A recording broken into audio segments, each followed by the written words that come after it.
The Lincoln Riley era has not lived up to its expectations so far in Los Angeles.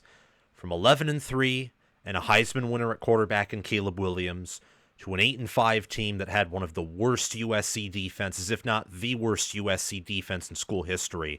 You can correct me if I'm wrong on that in the comment section below. That might even be too kind for how bad of a defense that was.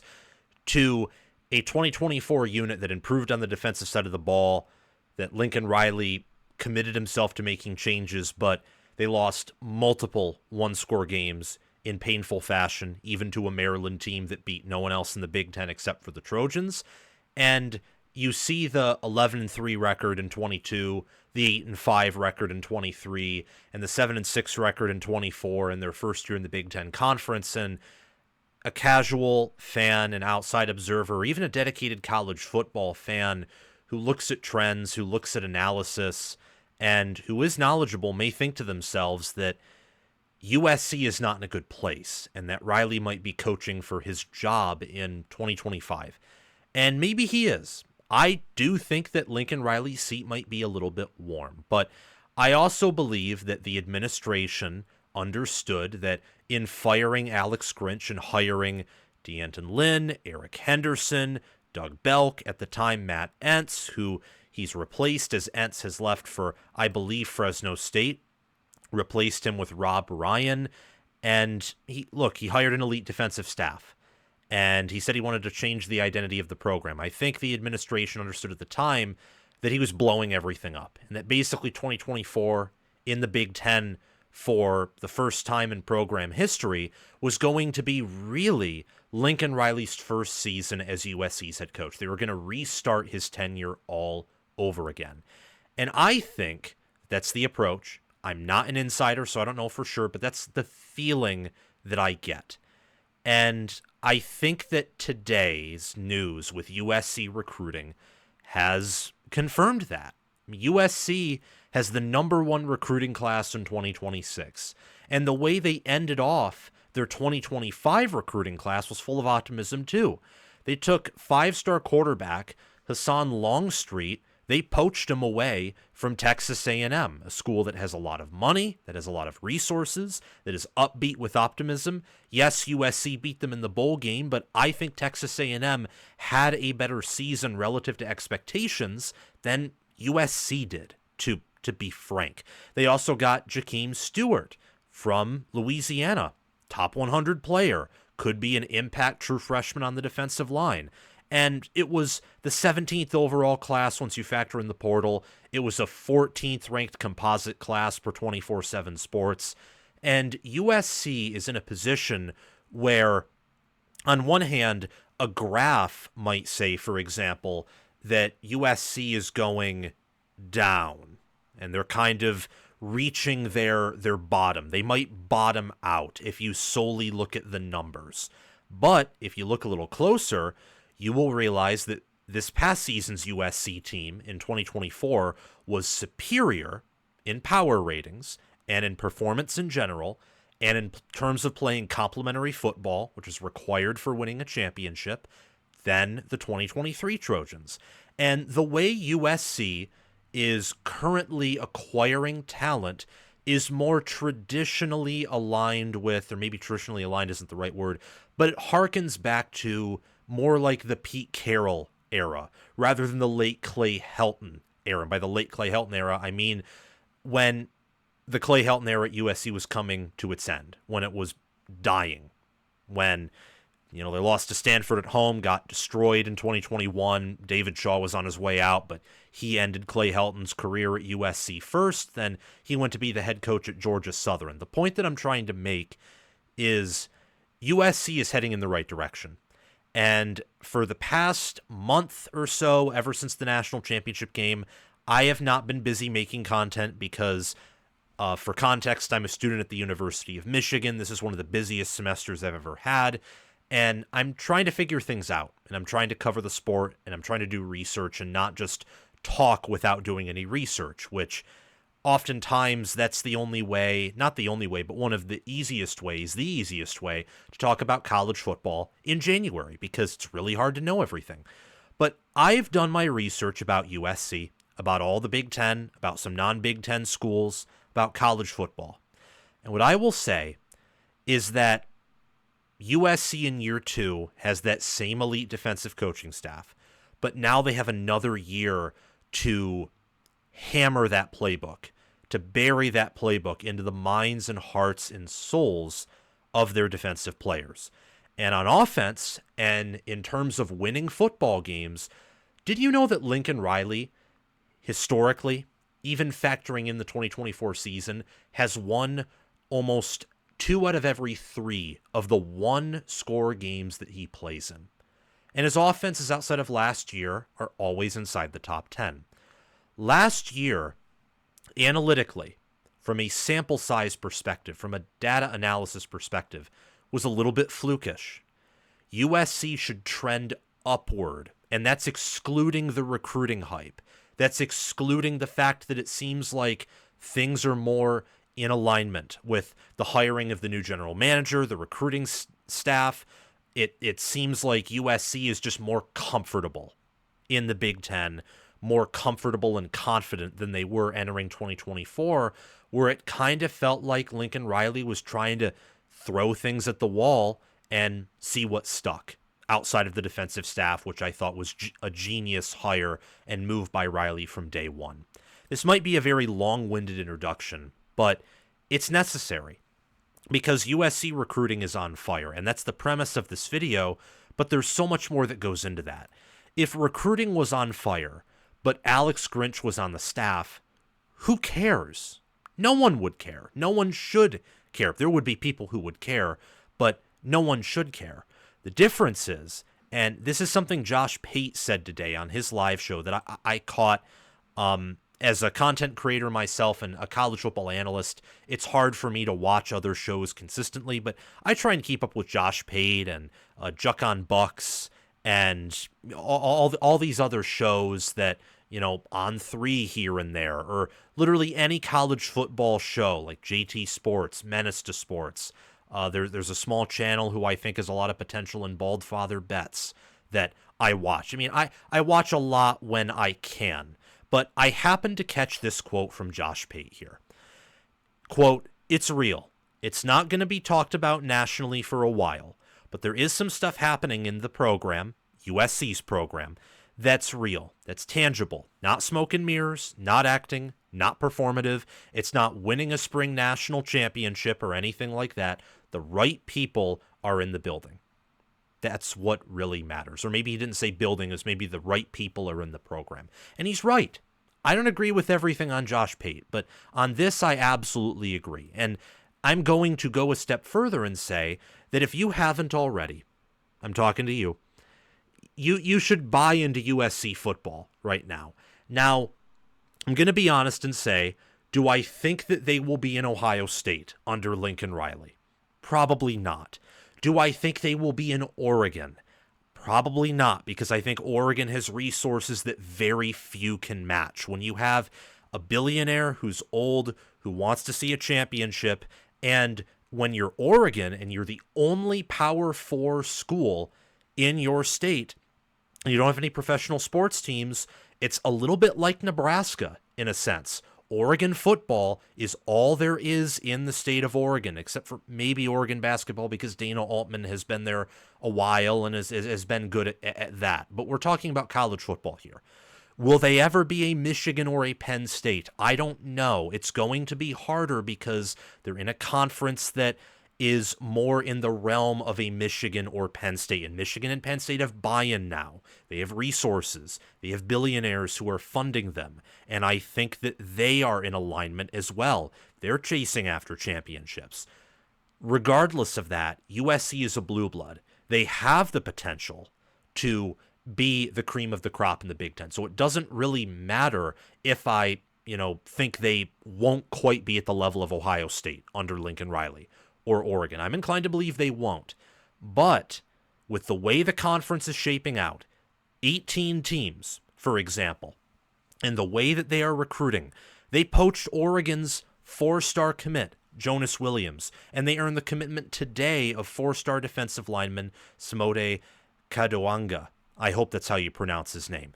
And they have the number 1 recruiting class overall, number 1 for 2026. And as I mentioned before, I think that the administration views 2025 as Lincoln Riley's second season with the program. In actuality, it's his fourth, but you move a conference, that's hard.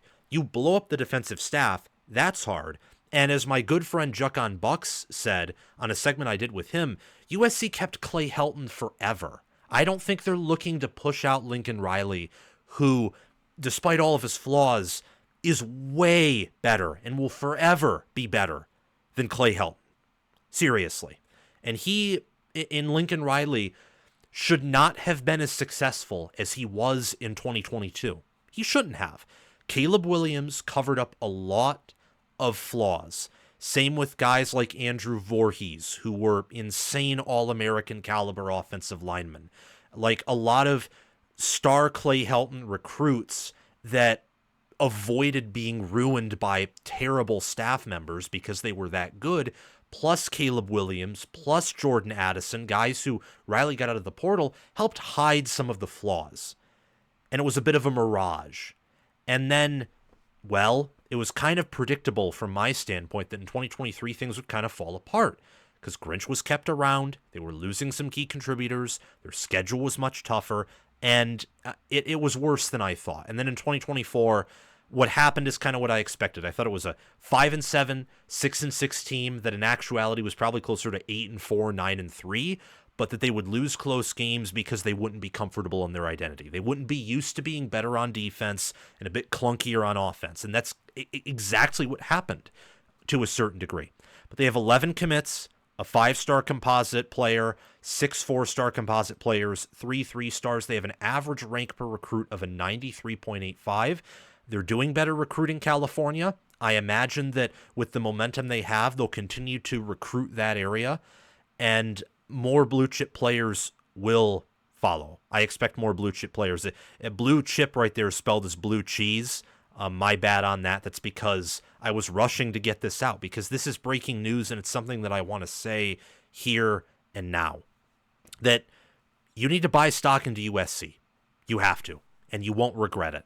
If I am somehow wrong, then oh well, that's my apologies, but I don't think I will be wrong here.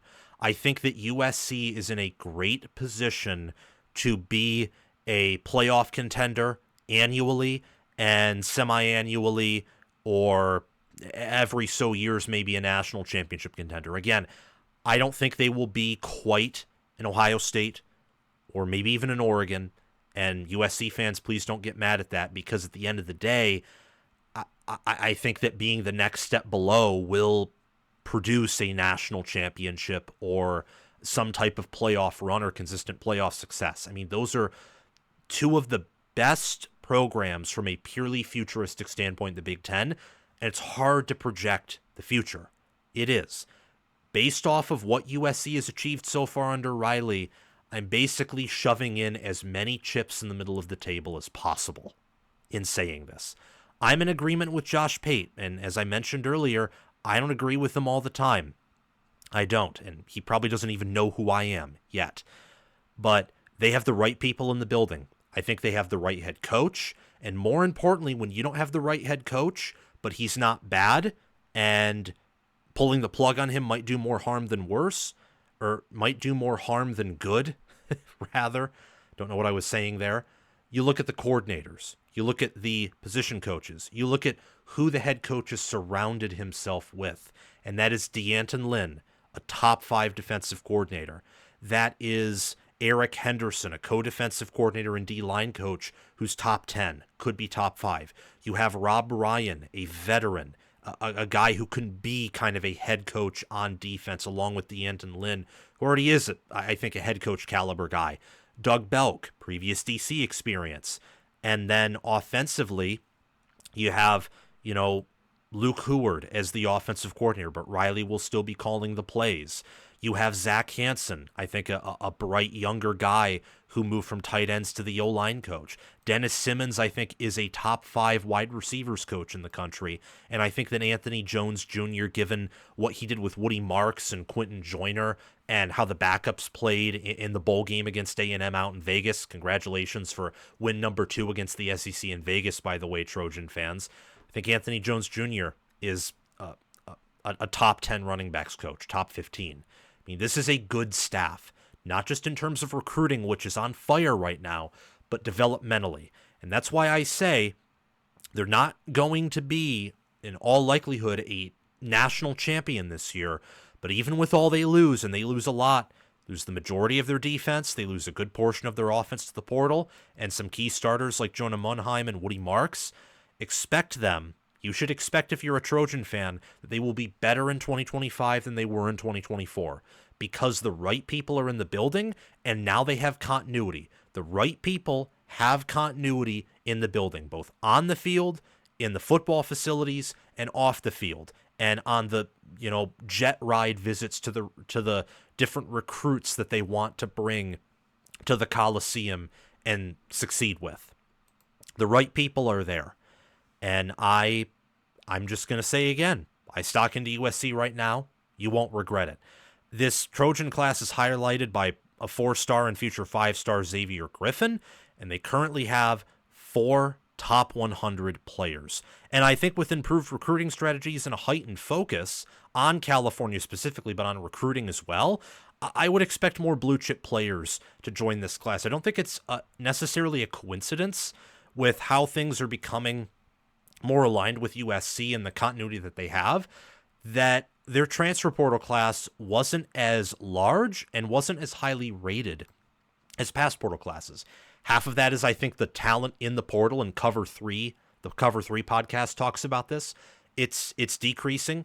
Less talented players are entering the portal. It's not going to be the same pool of resources that it once was. It's still a pretty big pool, but the pool's drying up a bit. But I also think USC is more comfortable and is more confident in prioritizing high school recruiting, and they understand that that is going to be the ultimate strategy for long-term success. I mean, look at the offensive line of USC right now. Like, it's pretty thin. Yeah, honestly, it's pretty thin. You know what'll fix that? The portal won't. I think John A. Reed and DJ Wingfield are pretty good players on the interior, but recruiting will fix that. And then, more importantly, development at that position will fix that. Same thing with quarterback, by the way. We saw that last year. Jaden Maiava, who's Lincoln Riley-style QB, I don't think that he is the long-term solution there. Riley's a QB guru, so I certainly trust him to do anything with quarterbacks, but still, you got to think that Hassan Longstreet, 5-star out of high school, highly recruited, highly sought after, and he can be only developed by Riley in college, unlike Maiava, who was developed by Barry Odom and his staff. Got to think there might be more upside there, and also a higher floor. So it's also the same thing at running back. They had to use the portal because of what left. Woody Marks leaving for the draft, and then Quentin Joyner leaving for Texas Tech for what I can assume are a combination of NIL reasons and also the fact that he wasn't utilized enough, which was rather unfortunate. And then on defense, in the long run, it's going to be recruiting. Same thing at wide receiver. Like, look at Texas and what they do. Look at Ohio State and what they do. Look at what Michigan is doing. They have to use it a little bit more because how, bad certain parts of their team were last year relative to expectations, but still, prioritize development first, high school recruiting second, but closer to development than the portal is to recruiting. Like, recruiting and development are the lifeblood, nutrients, and the brain power of college football. The portal just needs to be supplemental here and there. Ideally, you want the portal to just be the cherry on top. Oh, we're good everywhere, but let's get a nice piece from here. Let's pluck a nice piece from maybe North Dakota State. There's like a really good offensive lineman we like who we believe can translate from the FCS to the FBS. Oh, look at Arkansas. Sam Pittman isn't doing so well. Let's grab like a wide receiver from there, or let's grab a quarterback. I'm making stuff up here, but you get the point. For example. So again, the whole premise of this video is buy stock in USC. Their recruiting is on fire. That will pay dividends in the long term. But what this shows in the short term as a reason why you should buy into them is they're clearly in alignment. They have the right people in the building for recruitment, which will be helpful in the future. And if you've done your research entering 2024, you knew they had the right people in the building last year. It's just on defense, they were in year one and oversaw a ruined roster by Alex Grinch. So they didn't have that much to work with. Expect improvements in 2025. And then from there, I think USC will continue to rise. And I'm excited to see the future of the Lincoln Riley era with the USC Trojans. Thank you so much for watching, everyone. Make sure to like, subscribe, hit the notification bell, and comment your thoughts down below. Thanks to Crash2488, Brasco Rascal, and Conor OH for being Heisman members. Thanks to Chris Lane, Ismar, and Tyler Nye for being All-American members. And thanks to John Lynn, Roaming Gnome, Matthew Sale, Austin Christmas, Joshua Jorgensen, and Will Loftus for being all-conference members. Make sure to check out the Patreon page, merchandise store, and Discord server via the link in the description or down below in the pinned comment. I will see you guys very soon. Thank you for watching. Go Trojans.